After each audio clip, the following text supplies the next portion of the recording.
Yo, what's up, everybody? Frank Scapitici here, partner, Greyline Investments. I'm with our head of disposition, really, I guess, head of sales, Carlo San Diego. Me and Carlo, or Carlo and I, we're going to start going live every Thursday afternoon. And for us, I think we're going to talk a lot about sales, I think, in our live sessions. Carlo is a salesperson by trade. I'm a salesy type guy myself. And we've been building up those skills over the last, I don't know, year together at Greyline, essentially. And we're going to talk sales strategies, techniques, what makes good salespeople today. And I'm going to be the interviewer, and I'm going to pepper Carlo with questions and see if I can pull info out of him as a sales guy. So you just give a little background for people in the audience. You've been in sales for how many years? I've been in sales for about 4 years now. I was previously in medical device sales, and then with I did a couple different roles within medical device sales. Most recently, I was working in the ENT space, but because of COVID this past year, unfortunately, I was let go from the company. They had a massive, they let a lot of people go, because of the pandemic, and unfortunately, I was caught up in that, so had to look at other means of, making some extra money on the side. So that's kind of where I really got into real estate, because, a lot of the sales concepts, it translates. So been working with Greyline since about April, May timeframe, doing a lot of sales stuff with them for a majority of the time. I know Frank introduced me as a dispositions, but for a majority of the time I've been with Greyline, I've been on the acquisition side, trying to acquire deals for the company. Yeah. So you've had like a million different sales type of experiences and roles in the last couple of years. I was actually going to ask, since you had the medical device experience from a sales perspective, like what's the biggest difference on the day-to-day sales environment from working in a larger medical device company to working in a small real estate company? Like, what do you think the biggest differences are in terms of how you got to sell and like what your day-to-day is like? It's not that different. I wish I could give you an answer, but a lot of the concepts in sales nowadays translates to whatever field of sales you're doing. When I was working with doctors, like doctors see a lot of medical reps all the time, and they all have different products that work in different ways, and they're all beneficial in different ways. But doctors are human beings just like everyone else, and when it comes down to it, they end up working with people that they like and people that they trust. I think trust is the big thing, people that they can rely on. And again, people that they like. So kind of taking those same concepts over to real estate, when I'm starting to talk with sellers, I need to make sure I, translate the fact that I know our process and I know it really well to the point that they can trust that I'm going to follow through on what I'm going to say I'm going to do. And then on the flip side of that is, also being likable. Likable isn't the biggest thing in sales. Just because people like you doesn't mean they're always going to go with you. I think trust is a bigger priority in that sense. But being likable helps. I think it's a very underrated skill. So like those two big things, I think translate in any sales position really is building that confidence in them that they can trust you to follow through on what you're going to say you're going to do or what your product is going to do. And if they like you, because, like I said, they talk to a lot of different sales reps in their day, and they'd rather talk to the people that they enjoy talking to. Yeah. Would you agree? Do you think that a seller, though, since you did acquisitions mostly this year, they have more anxiety than your average doctor you're selling to? Oh, yeah. Yeah, absolutely. Yeah. I mean, the field is, I guess, in the medical field, it's, I guess, a little bit more higher stakes than real estate. But, again, it's the same concepts that translate. Like at the end of the day, as long as your product is good and they believe in it and they believe in you, like they're going to go with you. Yeah. You mentioned like the top thing being trust, which I think a lot of people would agree with. I have another question. Are you an introvert or an extrovert? That's a good question. I hear a lot of people say I'm an introverted extrovert, which I don't even know if that's a real thing. I would consider myself an extrovert. I'm very social. I love talking and getting to know people. But that doesn't necessarily mean you have to be an extrovert to be successful at sales. There's many people that are introverts that are just as successful at sales. I think the one thing about sales is knowing who you are as a person and kind of figuring out your sales style and being genuine in that. I think genuineness, I don't know if that's a word either, but I think genuineness or being genuine translates as well. Yeah. I asked because I think a lot of people who consider them potentially to be an introvert are going to think, well, eventually I got to get on the phone with a seller or buyer. No matter if you're wholesaling or in the flipping business, you have to do some type of sales at some point, or raising money. It's all sales. So you have to do it at some point. It just is part of the beast, and they get nervous. Yeah. But like as an extrovert, so you're a self-proclaimed extrovert, what was your feeling that first time you had to get on the phone with a seller and actually do a real appointment? Like what were the emotions running through your head before the call? I think like anxious, like I don't want to say anxiety, but definitely being anxious and excited. You're always anxious because there's an element of just unknown there. You don't know if that person is going to be in a bad mood and they're just going to be like a complete jerk to you. You don't know if the sale is going to go perfect. So prior to every call, there's a little bit of anxiousness, regardless of how comfortable you are. I think what helps with that, and this will also help with the introverts, is just being very comfortable in your content or what your product is. At the end of the day, even introverts are interested in talking about things that they know or things that they like or things that they're comfortable. So even though they might not be, a social butterfly out there talking to a bunch of different people, if they have that one-on-one situation with the seller and they really know their product and they can, talk about it in a way that it makes the seller comfortable with them, the introvert can be just as successful as the extrovert. Yeah, I agree. I think sometimes I think introverts, this is my own perception, I'm just making this up. I sometimes feel like introverts speak a little bit more deliberately. Yeah. And I actually think in sales, particularly in real estate, because you have to explain your process to a seller, really, like to get them to close. Most of the time, unless they're crazy motivated, you got to tell them what the process is going to be like. As someone who's extroverted, like me, I speak real fast. I'm all over the place. Like, I feel like I'll lose them, because I've been on these calls too. I feel like introverts are a little bit more deliberate. So I think my opinion is that they should have confidence, based off of that. Yeah. The big thing is like, for any introverts that may come across this, like you can be just as successful or effective as a salesperson as an extrovert. I don't know if that's like a stigma that's out there, but it just goes back to what I was saying earlier, is like, know your personality and know your style. There's the type A people that are going to be very aggressive and like go after it. But there's other types of sales people who are, more finesse and kind of lean on their likability more. So again, just like knowing who you are, you can, in leveraging that, like leveraging your talents and your skills and who you are as a person, can make you just as successful as that type A aggressive salesperson. Yeah. Piggybacking off that, for you individually, what do you think? What do you think is your differentiating factor that makes you a good salesperson, as opposed to a person in another real estate company? I don't know how this sounds like arrogant. I don't know how this will sound, but my whole life, I like to think that I've been a pretty likable person naturally. Just throughout my life, I've just been able to make friends with all different types of people very easily just by being myself. So,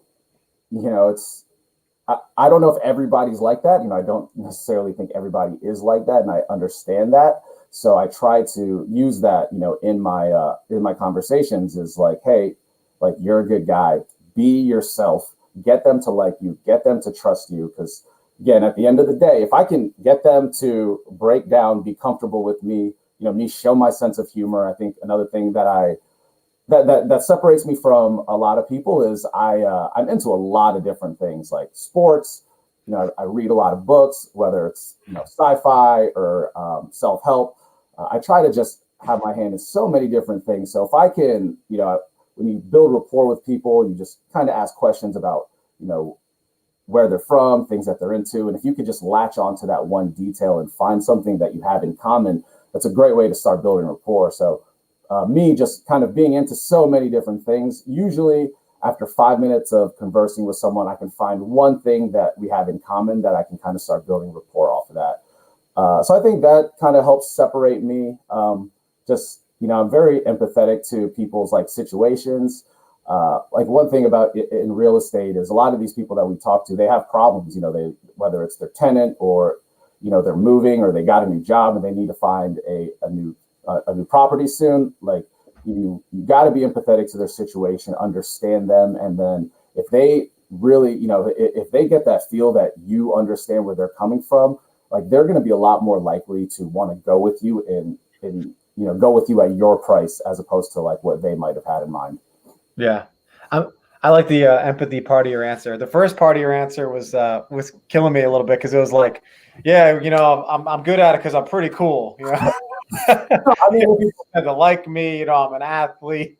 I don't know. Like I'm probably coming off very unlikable right now, but you're not. It's something that I've just like. I'm not gonna beat around the bush about it. Like my whole life, I've been able to make friends very easily. Off of first impressions. So a lot of these calls are first impression calls. So I just be myself and try to find some common ground, something we have in common, and just go from there. Yeah, I think you can learn this stuff. I think a lot of people have read this book, but How to Win Friends and Influence People.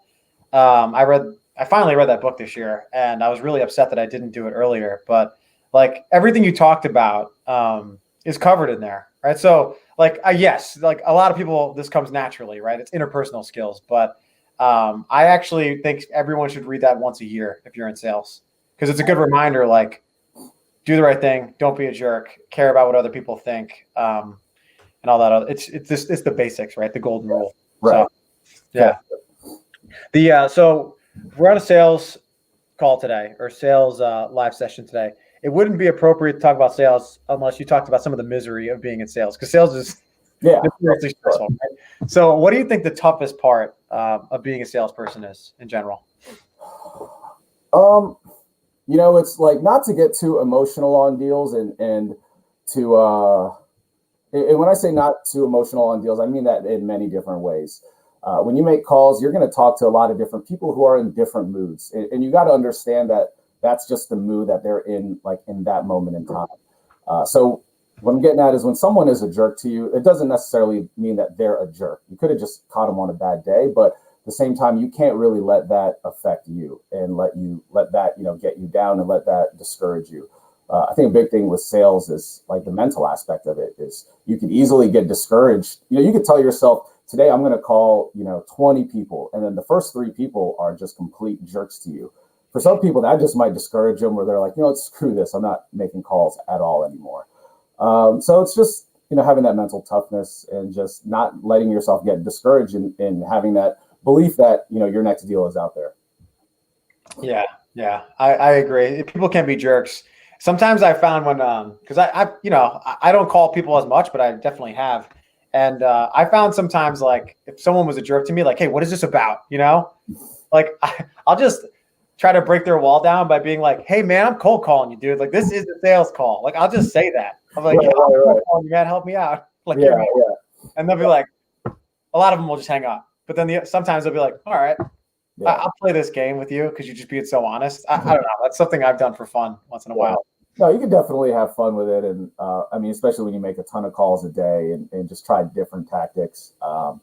But, I just, for anyone out there, like, just don't get discouraged. Even if you have, 10 terrible calls in a row, like they're not all like that. In our business, it's, if you're batting 1 for a couple hundred, you're doing great, right? Right. Oh, yeah. Messaging. So, you really do need thick skin, particularly in acquisitions to make this run. But I want to cover something else because you actually have acquisitions and dispo experience on the real estate side now. And piggybacking off of the stressful question, so acquisitions has its stresses, and dispo has its stresses.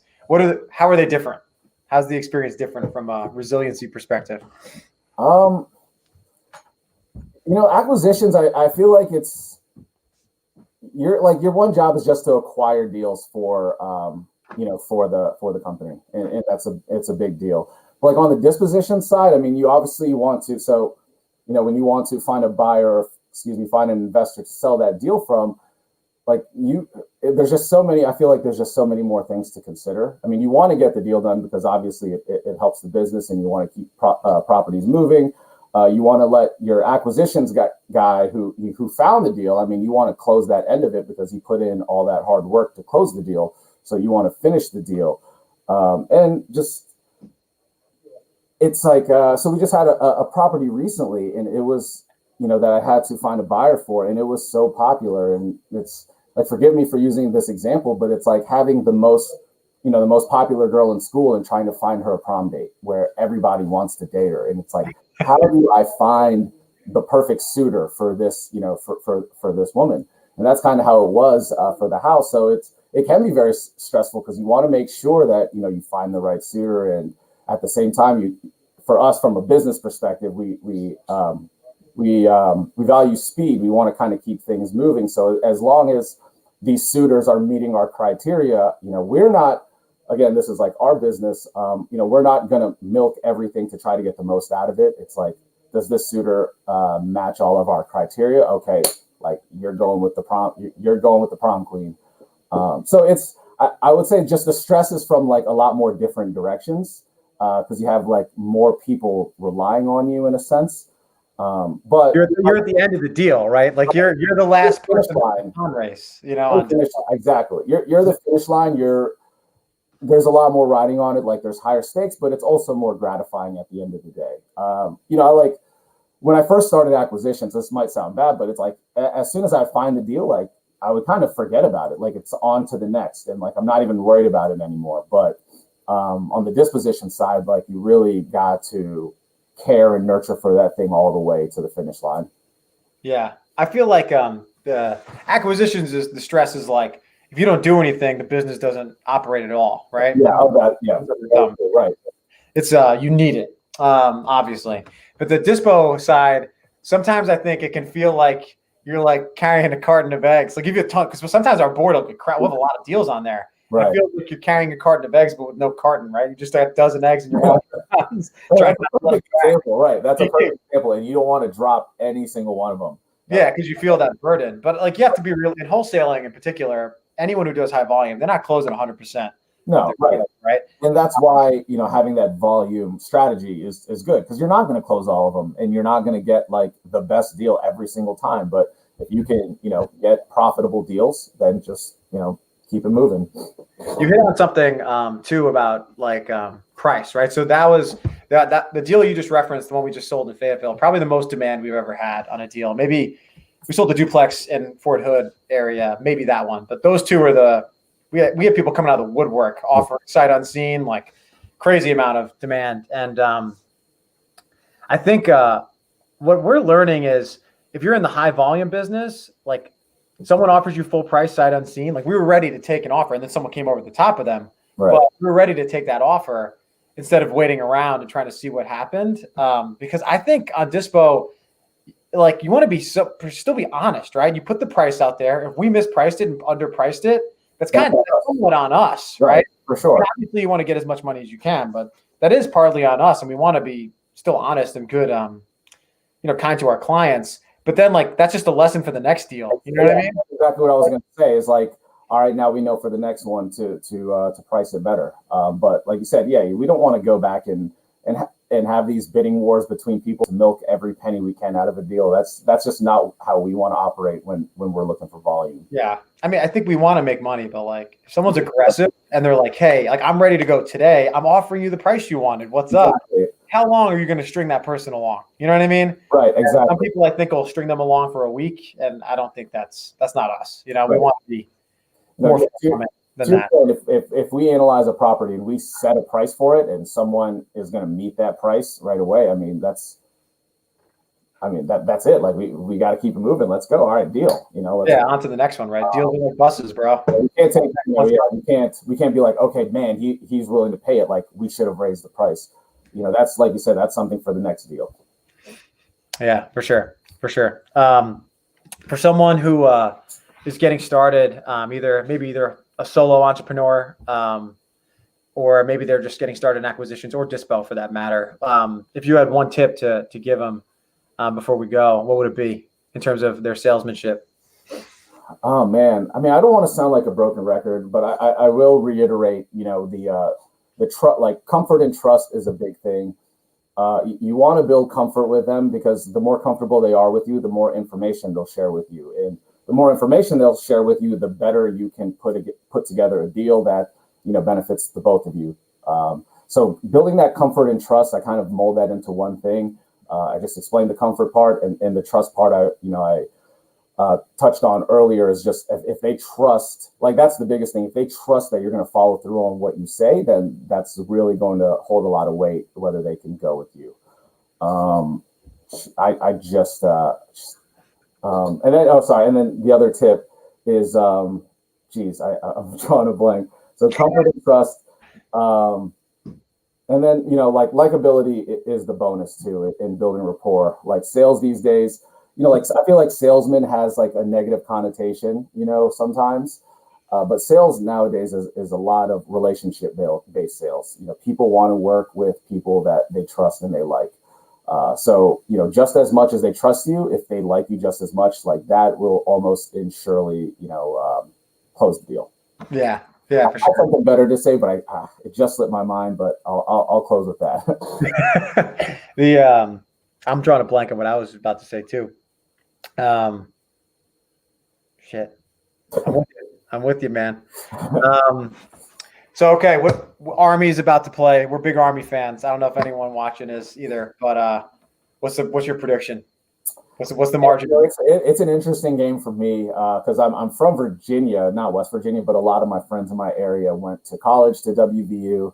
I never thought like Army would play WVU in a bowl game, so it's a pretty cool thing. But my prediction is 21-17 Army. 21-7. Okay, that's a big margin of victory. Spread is. I mean, we're getting some turnover. I'm obviously, I'm betting Army. Yeah, for sure, got to. Yeah. But to close out the conversation, the best salespeople in the country are the people that run the official visits at West Point, because half the kids don't know what they're getting into, and they all commit. Oh, for sure, no doubt.